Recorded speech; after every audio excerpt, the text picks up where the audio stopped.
Yo, this is Millennial Sport Talk. This is episode 18, where we're going to cover rapid reactions of this weekend's games, namely the Sunday night football game, Earl Thomas, how that affects the Le'Veon Bell situation, and we're going to talk about how Ben is done. But first, let's just get a quick synopsis of how I feel about Sunday's games.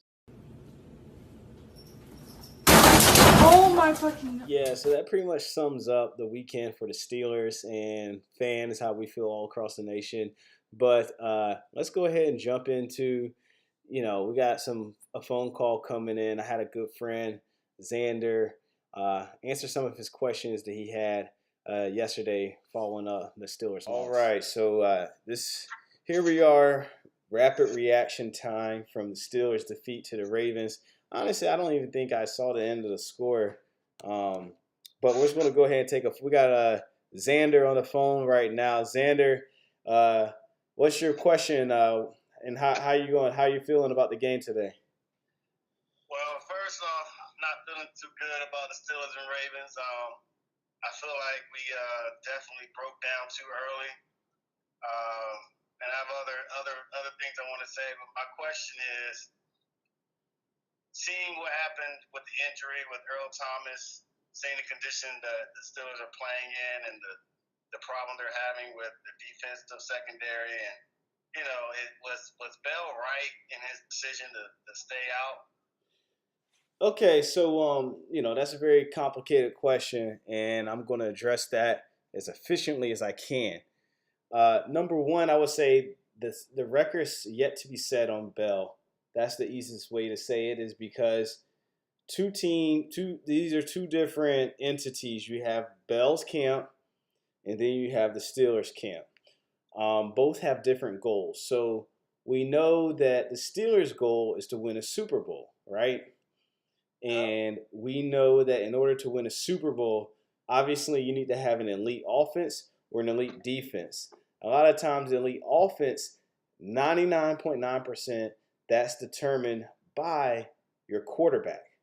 How good is your quarterback? Do you have an elite quarterback? Now, he doesn't have to be an elite quarterback for his career, but he has to have elite play at the quarterback position. And we saw that last year. Carson Wentz was an MVP caliber quarterback for 14 out of 16 games in the NFL.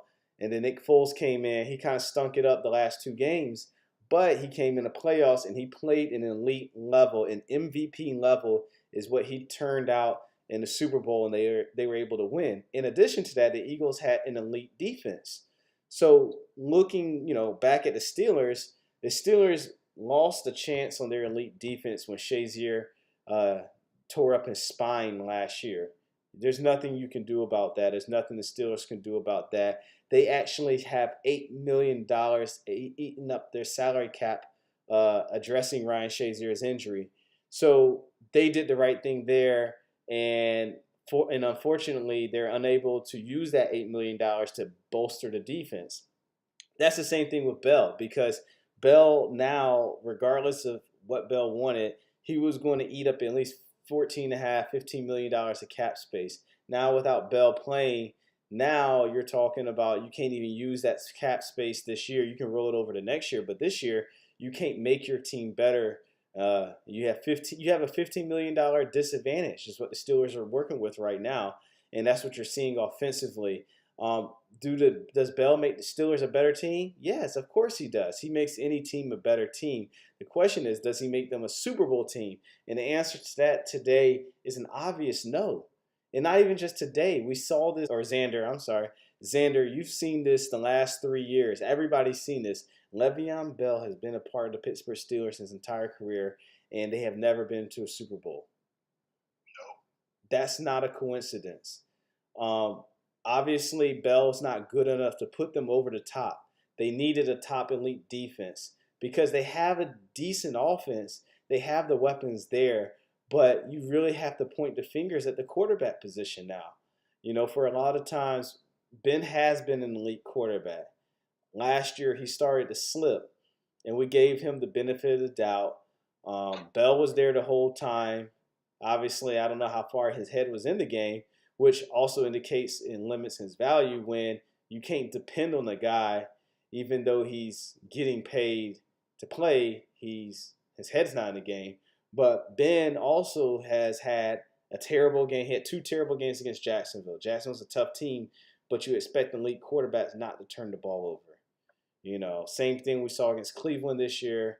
His best game by far was Tampa Bay. Tampa Bay and Kansas City, he had decent games, but even still in those games, he had opportunities where he could have scored more points, made throws that were, he missed throws that were elite quarterbacks would make those throws.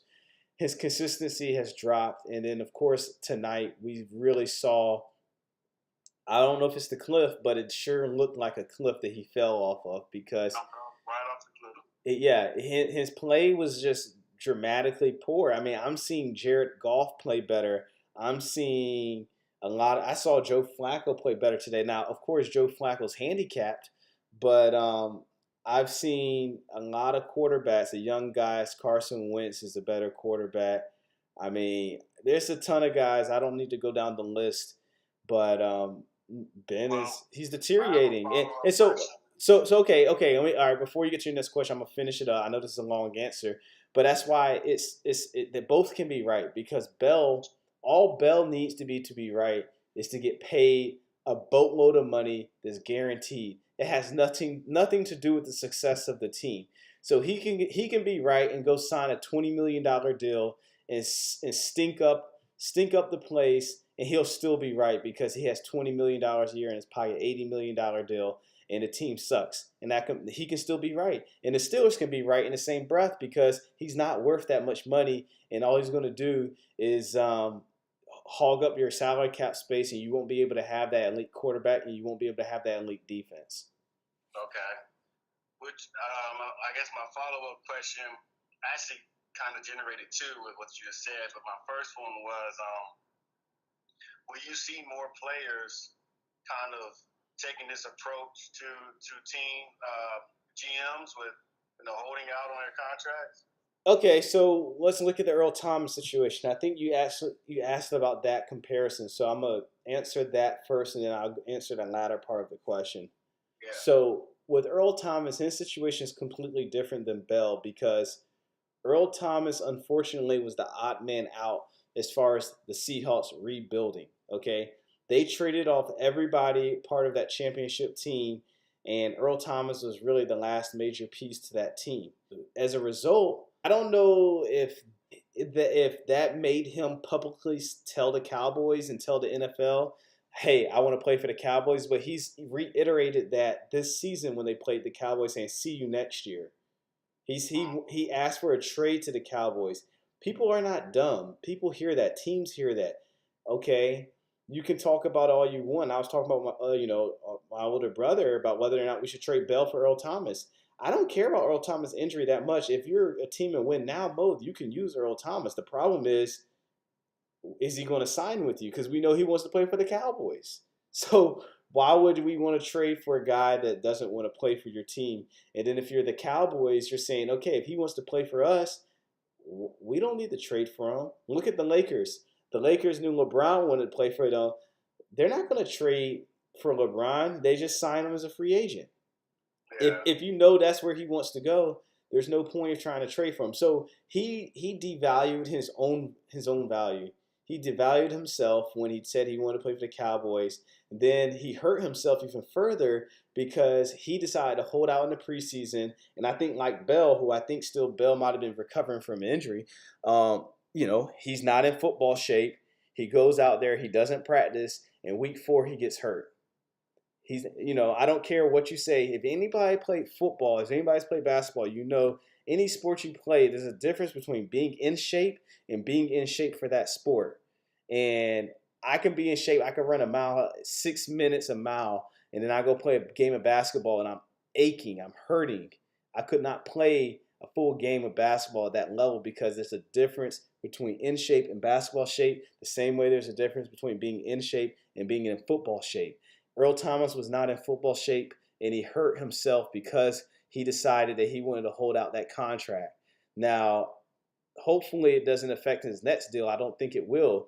and that's another reason why it's a different situation, because Earl Thomas already signed a second deal. This is his second year deal. He's almost 30 years old. So he's already been paid a good amount of money. His issue isn't really the money that he's looking for. His issue is that he wants to play for the Cowboys. The Seattle Seahawks are rebuilding, and he's a big Cowboys fan. The guy went to Texas, UT.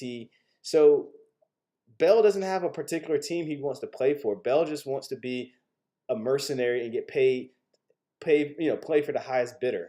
So that's why it's a different situation, and it's a different situation because of the destination and the intent. Bell's intent is just to be the highest paid player that he can receive. He just wants to get paid as much as he can, whether that's 100 million, 120 million. He wants the maximum deal that's close to what a wide receiver Antonio Brown is getting, which is 18 million per year. But and the last thing on that is, because of this devaluation, the Seahawks did not even offer Earl Thomas a contract. The Steelers offered Bell a contract, the highest paid running back contract. So that's another big difference you should take note of. The last part is, will players do what these two players have done? It remains to be seen. We have to see the results of this. Right now, obviously, the media is spinning it to be on the player side, because that's the safe way to do it. If you stick your neck out for, it's turning into a players league. We've seen the NBA lead the way with this, and fans are loyal to players, not loyal to teams so much. And so I think the media, it's just too, like, you look how long it's taking me to explain the situation now. It's not simple. So the most simple thing to do is just decide with the player, because you can wrap that up in a sentence, and you don't need to do hard work. It's hard work going into these details. I don't know. I mean, that's a good question, whether or not more players would do this. Will it benefit them? There's guys that are motivated by money, and there's guys motivated by glory and being the best that ever played. Ultimately, if you have a guy that's motivated by money, yeah, you'll see this more often in NFL, and it will show up in their play, though, because once they get paid and you're motivated by money, that desire goes away. And that's what we've seen with a lot of guys in the past. We've seen it with Albert Haynesworth. Albert Haynesworth used to be the best nose tackle in the game. Like, he got his $100 million. He left, the team. I forgot what team he was on. He got signed with the Washington Redskins, signed a $100 million deal, and was dookie, trash, like awful bad. And he got that guaranteed money. That's what they say. They fight for that guaranteed money, and then he stopped caring. So, yeah, this is not the first time it's happened, and I know it will not be the last. I don't think that percentage will rise necessarily, because I do think in the NFL, you choose to put your body on the line, not necessarily for riches. Most people, I don't think, should ever play the NFL for riches. You play for glory. And I think that's what we'll continue to see, because if you want to play for riches, you go play in the NBA, or you just play your 1-year contract, your rookie contract, and you save your health and go play something else, or go do something else in life. So, yeah, I don't think it should rise too much, because those guys, I think they will get filtered out. Yeah, I mean, we've seen a lot of guys retire early. That has been increasing. Rashard Mendenhall retired early. Jason Worlds retired early. They left money on the table simply because they didn't love the game. They just wanted to get that money. And some guys to go to the next level, and if they have the opportunity to get that guaranteed money, like Bell has an opportunity to get guaranteed money. Once he gets that money, yeah, I feel sorry for the team that pays him, because he's not going to be the player that he was in Pittsburgh. I can tell you that for certain. He'll have one or two more years. I want to digress for the last question. It's just okay. Last question. The Eric Reed signing. Do you think this gives Kaepernick a better chance at the league, or how do you feel about that? No, I don't think it gives Kaepernick a better chance at the league. I think this makes, because you have to remember, Eric Reed was just Robin. Kaepernick is Batman. The Joker, he'll try to coax Robin to his side. I guess you could say ultimately that's the rivalry. It's going to be Kaepernick versus the NFL, and NFL got Robin right now. So obviously he's still part of the lawsuit. I don't know if it's a separate lawsuit. I think it is. and he might end up losing that lawsuit now that he's playing. Kaepernick's still not going to get a job because Eric Reed, he's in a lucky position in a sense because on defense, he's not the center of attention, but Kaepernick as a quarterback, that's a center of attention. It would never die down. The distraction would be too much for his position. And any team that's looking to Kaepernick to save them, heck, shoot, I would say the Steelers right now, but he's just so far removed. I don't think he hasn't played in 2 years, 3 years. It's not like we're talking about a guy that was a Hall of Famer. I'm not saying he's a bad player. He's a good player, but he's not a guy that's going to turn you into a Super Bowl caliber team. I think the Panthers signed Eric Reed because he's young enough and talented enough, and they're close enough to greatness in terms of what they needed that he can turn them into a Super Bowl contender. I don't think Kaepernick turns anybody into a Super Bowl contender. And if you're not a Super Bowl contender and you're not really drawing, you're not Aaron Rodgers. Let's just be honest, Kaepernick's a polarizing player, and he's going to put some fans. He might bring some fans, but he's going to deter some fans. So he's not really making you that much more money. And if you're Kaepernick, it's like he just signed a deal with Nike. I mean, I think he's doing fine for himself. I don't think he's dying to get in the NFL. And I think the NFL and Kaepernick, they're better off separated. I don't think they need to be reunited. I think both are better off without each other. Okay. Well, that's all I got for you today. All right. Well, thanks again for calling in, and we're going to go to our next caller, all right? Thank you. All right. So to further shed some light, we also have to bring up the fact that Seattle has never offered Earl Thomas a formal contract.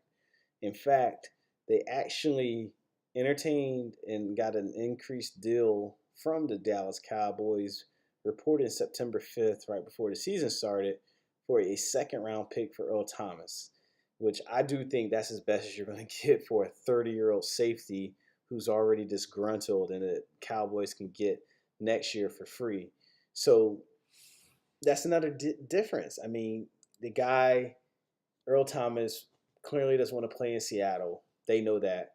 And they were willing to let him stay on the team despite accepting a second-round pick, so they wanted more. That's bad business. Does it justify what Earl Thomas did? No, I don't think it does at all. And I just want to be clear that it has nothing to do with the guaranteed money, because he's in his last year of his deal. They're not going to cut him. They're going to place him on injured reserve, and he's still going to get paid his $40 million. He signed a 4-year, $40 million extension. This is the last year of that deal, and his injury is not going to prevent him from collecting that check. He's going to get the check from the Cowboys next year, and he's going to negotiate a deal that he sees fit, and he'll probably take less money to play for the Cowboys. So that's one of the things that, as a team, why would you overpay a guy who's willing to play for less money elsewhere? It's a situation that in football, your heart's got to be. I mean, every sport, your heart's got to be in it. And if you're a team, the player doesn't want to play for your team. I don't blame Seattle for not offering him a deal. I think that's the biggest criticism you can give on Seattle in this situation is they didn't offer him a deal and they didn't trade him. That's the problem, I would say.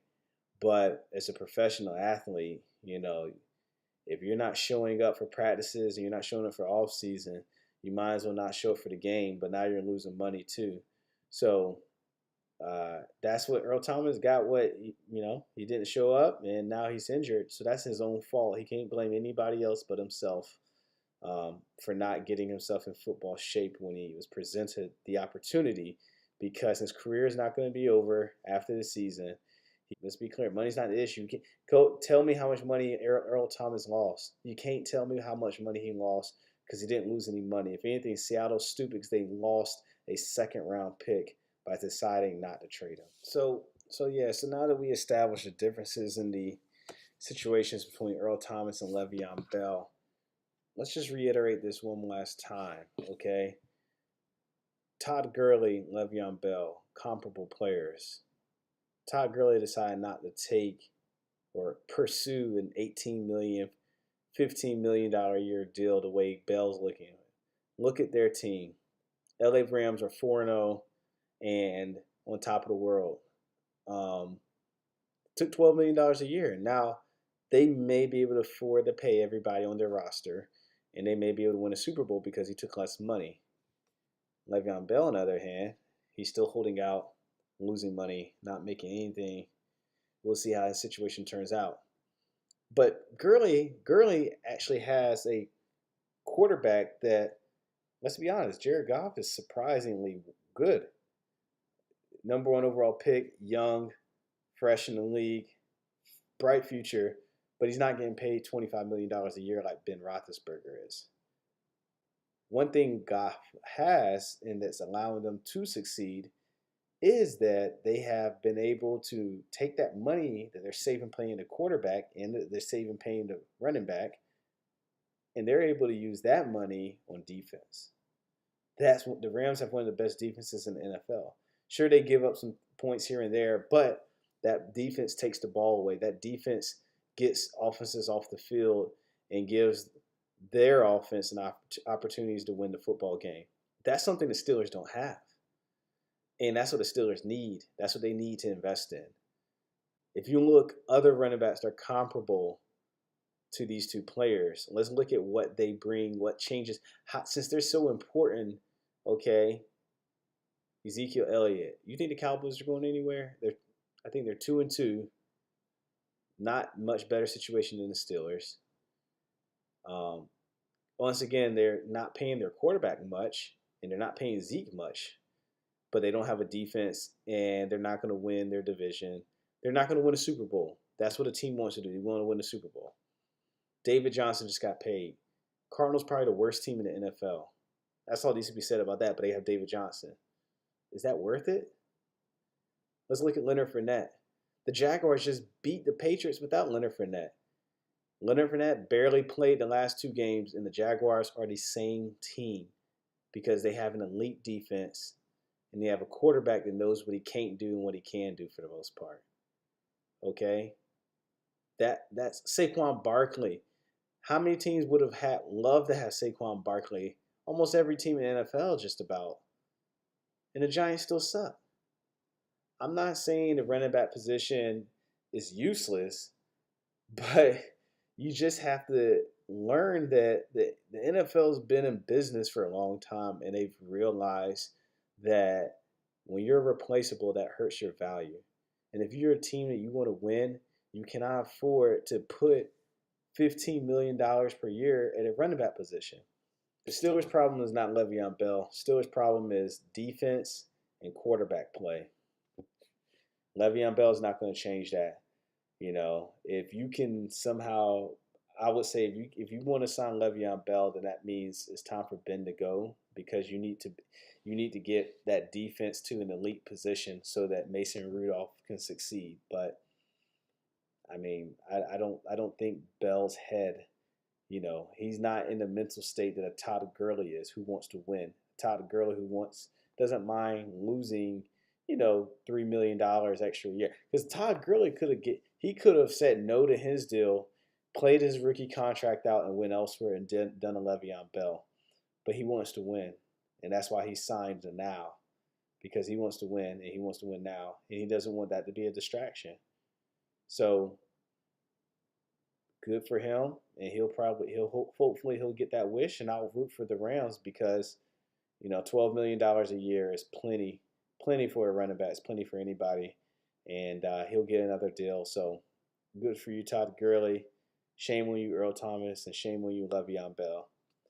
But that's all I got for you guys tonight in Rapid Reactions, and I'll see you later in the next episode. Peace.